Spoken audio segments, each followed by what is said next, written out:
Hi, I'm Steve. I'm Chrissy. We have a 6-year-old daughter with Frizzle.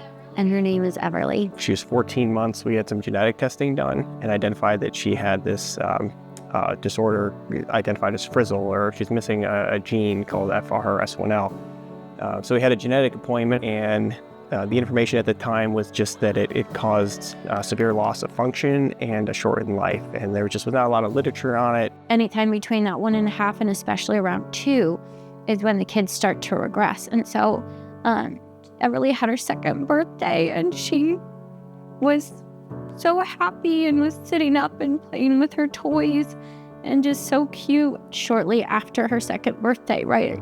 It was in like a month after her birthday, she had her first 2 seizures, which were very long and big ones.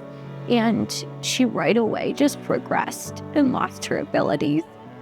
It was just so hard to see her lose her abilities, to see your child struggle. And it was so quick. It was around 2 years old when he, within a matter of a few weeks, just lost absolutely everything. He could no longer hold his head. He could no longer sit on his own. He would lose his balance. He developed involuntary movements that made it really hard for him to control his hands, his arms. He would hold on to toys, and then within seconds, his hands would just open and he could no longer grab things. They're the most happy kids in the world, and little things that sometimes a lot of people take for granted keeps them, happy, and just seeing a smile.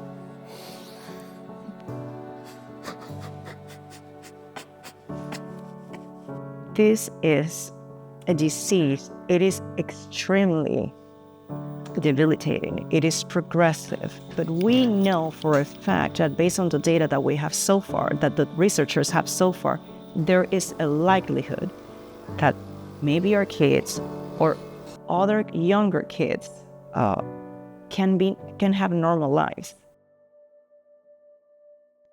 I think in many ways hope is a choice. It's a choice to continue to risk.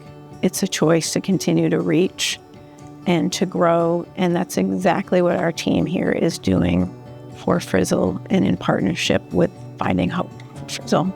So Finding Hope for Frizzle, our mission is to first pursue treatment development and get a cure for our kids. At the same time, we are building together a community of Frizzle families. And then the last thing is we want to increase the awareness about Frizzle. I'm Burj Minassian. I'm the Chief of Pediatric Neurology here at UT Southwestern. I've been committed to helping children with neurological diseases. It's not natural when someone's child is sick. That must be and is the hardest thing there is. Our work basically is to work with families whose children are sick, and we feel with them and try to help the kids. We just want them to be better and not suffer. I definitely think it's possible because of our safety and efficacy results to date. So far, things are looking very good, and I do think a gene therapy for Frizzle is within reach.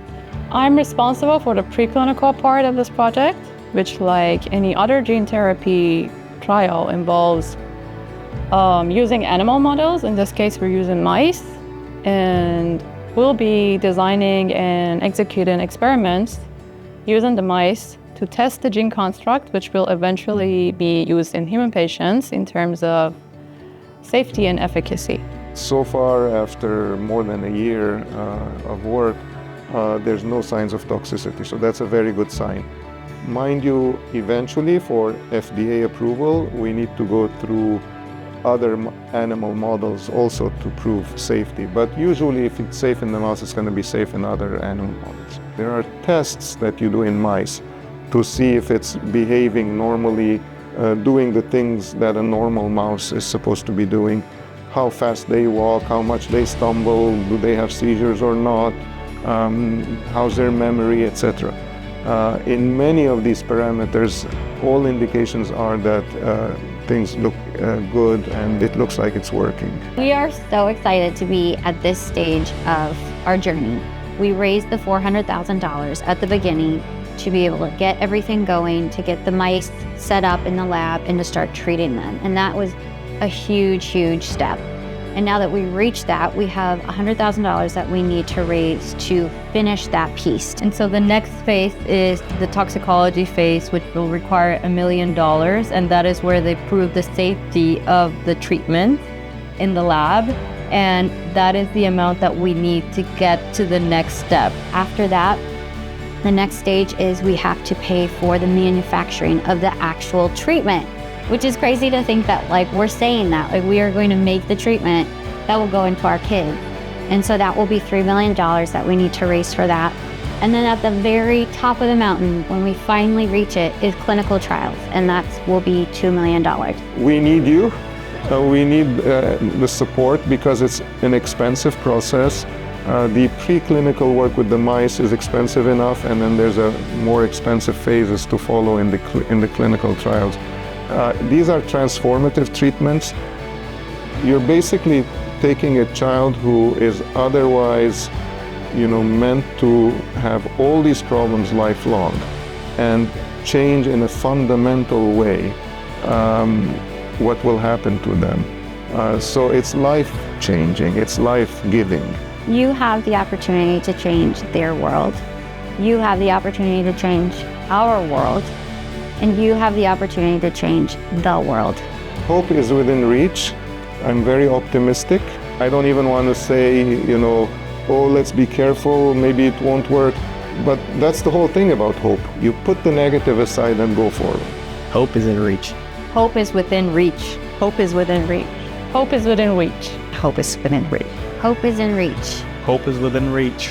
You dig for it, right? Like the light's not going to come to you. You gotta fight for it. All we need is the last step and treat the children, and we'll change the world.